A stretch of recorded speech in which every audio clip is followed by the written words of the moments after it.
அஸ்ஸலாமு அலைக்கும், welcome back to my channel. இன்றைக்கி நம்ம சேனலில் எங்கள் ஊர் காயல்பட்டினம் ஸ்பெஷல் அஹனி பிரியாணி தான் பார்க்க போகிறோம். இந்த பிரியாணி எங்கள் ஊரில் சம் ஸ்பெஷல் அக்கேஷன்ஸில் தான் பண்ணுவோம். இது இப்படி ஒயிட்டாகவே தான் இருக்கும், ஏன்னா இதுக்கு அந்தளவுக்கு மசாலா எதுவும் சேர்க்க மாட்டோம். ஆனாலும் இதோட டேஸ்ட் ரொம்ப ரிச்சாக இருக்கும். கண்டிப்பாக எல்லோரும் ட்ரை பண்ணி பாருங்கள். இப்போ நம்ம ரெசிபி பார்த்துடலாம். ஃபஸ்ட்டு கறியை நம்ம ஊற வச்சிடலாம். நான் ஒரு 1/2 கிலோ அளவுக்கு மட்டன் எடுத்திருக்கேன். இதை நல்லா வாஷ் பண்ணி வச்சுட்டு இதில் தேவையான அளவுக்கு ஃபஸ்ட்டு உப்பு சேர்த்துக்கோங்க. அப்புறம் 1 டேபிள் ஸ்பூன் அளவுக்கு இஞ்சி பூண்டு, ஒரு 1/4 கப்பு தயிர், ஒரு 6 பச்சை மிளகா சேர்த்துக்கிறேன். நான் 6 பச்சை மிளகா சேர்த்துக்கிறேன். நம்ம காரத்துக்கு வேறு மசாலா எதுவும் சேர்க்க போகிறது இல்லை. இந்த பச்சை மிளகா காரம் தான். உங்கள் கார தேவைக்கு கூடவோ குறையவோ சேர்த்துக்கோங்க. அப்புறம் ஒரு 1/2 கப் அளவுக்கு மல்லி இலையும் 1/2 கப் அளவுக்கு புதினாவும் சேர்த்துட்டு இதை நல்லா மிக்ஸ் பண்ணி விட்டுக்கோங்க. இது ஒரு 1/2 அன் ஹவர் நம்ம இப்படியே ஊற வச்சிடலாம்.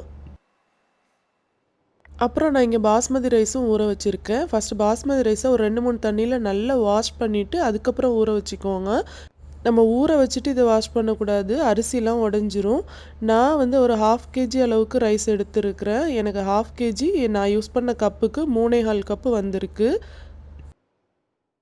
இப்போ நம்ம கறியை தாளிச்சிடலாம். ஒரு குக்கரில் 75 ml அளவுக்கு நான் தேங்காய் எண்ணெய் சேர்த்துக்கிறேன். அப்புறம் ஒரு 50 ml நெய்யும் சேர்த்துக்கோங்க. எண்ணெய் சூடானதும் இதில் ஒரு 3 பீஸ் பட்டை, 5 கிராம்பு, 4 ஏலக்காய் சேர்த்துக்கிறேன். அப்புறம் மீடியம் சைஸில் ஒரு 2 வெங்காயத்தை எடுத்துகிட்டு அதையும் ஸ்லைஸ் பண்ணி இதில் சேர்த்துக்கிறேன்.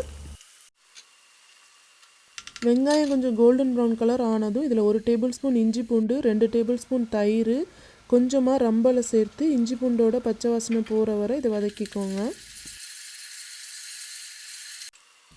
இப்போ இதில் நம்ம ஊற வச்சிருந்த கறியை சேர்த்துட்டு இந்த கறியை நல்லா அந்த ஆயில்லையே நல்லா மிக்ஸ் பண்ணி விட்டுக்கோங்க.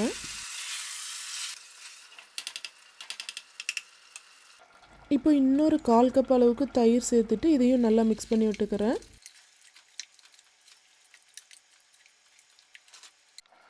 அப்புறம் நம்ம கறி ஊற வச்சுருந்த அந்த பேனை அலசி 1 கப் அளவுக்கு நான் தண்ணி சேர்த்துக்கிறேன். தண்ணி சேர்த்துட்டு உப்பு செக் பண்ணிக்கோங்க. உப்பு தேவைப்பட்டுச்சுன்னா கொஞ்சம் சேர்த்துக்கோங்க. இப்போ குக்கரை க்ளோஸ் பண்ணிவிட்டு நம்ம கறியை வேக வச்சு எடுத்துக்கலாம். ஒரு 3 இல்லை 4 விசில் அளவுக்கு போட்டுக்கோங்க. உங்கள் கறி வேகிறதுக்கு தேவையான அளவுக்கு விசில் போட்டு எடுத்துக்கோங்க.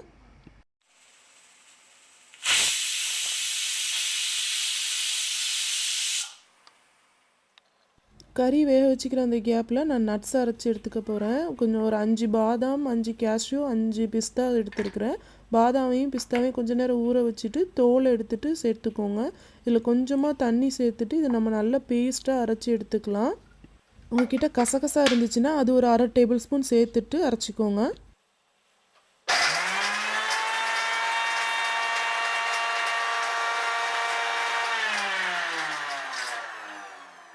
இந்த மாதிரி பேஸ்ட்டாக அரைச்சி எடுத்துக்கோங்க. இப்போ கறி ஒரு 3/4 பாகம் வெந்திருக்கு.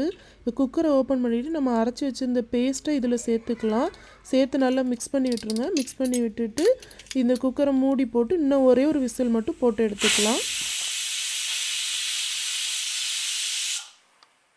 ஒரு விசிலுக்கு அப்புறம் குக்கரை ஓப்பன் பண்ணிவிட்டு இந்த கறியை மட்டும் தனியாக பிரித்து எடுத்துருங்க.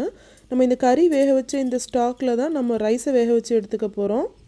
இப்போ ஒரு பிரியாணி பாட்டு எடுத்துக்கோங்க. இதில் இந்த மட்டன் ஸ்டாக்கை நான் ரைஸுக்கு தேவையான அளவுக்கு நான் அளந்து ஊற்றிக்க போகிறேன். 3.25 கப் ரைஸுக்கு நான் 5.5 கப்பு நான் தண்ணி சேர்க்கணும்.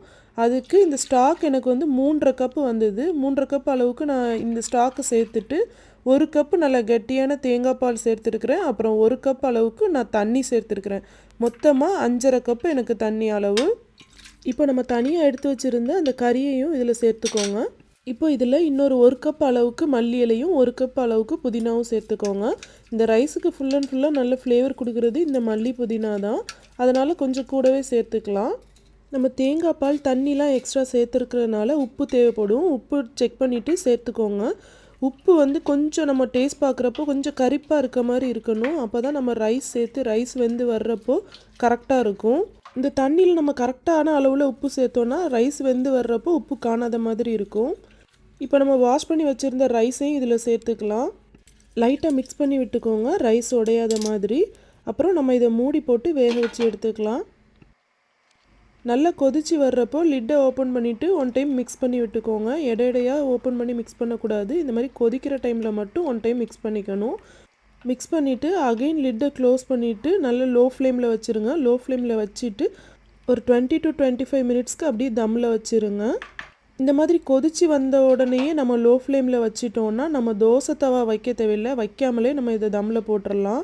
நல்லா தண்ணிலாம் வத்திருச்சுன்னா தோசை தவா வச்சு தம்மில் போட்டுக்கோங்க. ஏன்னா தண்ணிலாம் வற்றினதுக்கப்புறம் நம்ம தோசை தவா வைக்காமல் நம்ம தம்மில் போட்டோன்னா அடி பிடிச்சிரும். அப்புறம் மூடிக்கு மேலே இந்த மாதிரி நல்லா ஒரு வெயிட் வச்சுருங்க. அப்போ தான் ஆவி வெளியே போகாமல் ரைஸ் நல்லா குக்காகி வரும். இப்போ ஒரு 25 மினிட்ஸ்க்கு அப்புறம் நான் லிட்டை ஓப்பன் பண்ணுறேன். ரொம்ப சூப்பராக குக்காகி வந்திருக்கு ரைஸு.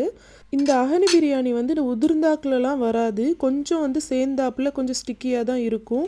அதுதான் இதுக்கு டேஸ்ட்டு. நம்ம தேங்காய் பால் நட்ஸ் எல்லாம் அரைச்சி சேர்க்குறனால இந்த ரைஸ் கொஞ்சம் சேர்ந்தாப்பில் தான் இருக்கும். இந்த ரைஸுக்கு சைட் டிஷ்ஷாக நாங்கள் ஒரு சம்பல் பண்ணுவோம். அது தைக்காய் சம்பல் அப்படின்னு சொல்லுவோம். அது இந்த பொட்டுக்கடலை, வெங்காயம், தேங்காய்ப்பெல்லாம் சேர்த்து பண்ணுவோம். ரொம்ப டேஸ்ட்டாக இருக்கும். அந்த ரெசிபி நான் ஃப்யூச்சரில் ஷேர் பண்ணுறேன் இன்ஷா அல்லாஹ். அப்புறமா நான் லிங்க் டிஸ்கிரிப்ஷனில் கொடுக்குறேன். இந்த பிரியாணி கண்டிப்பாக எல்லாருமே ட்ரை பண்ணி பாருங்கள். ட்ரை பண்ணி பார்த்துட்டு எப்படி வந்துச்சுங்கிறது சொல்லுங்கள். புதுசாக நம்ம சேனலை பார்க்குறவங்க மறக்காமல் சப்ஸ்கிரைப் பண்ணிக்கோங்க. இன்னொரு இன்ட்ரெஸ்டிங்கான ரெசிபி இல்லை விலாகோட நெக்ஸ்ட் உங்களை மீட் பண்ணுறேன். தேங்க்யூ ஸோ மச் ஃபார் வாட்சிங்.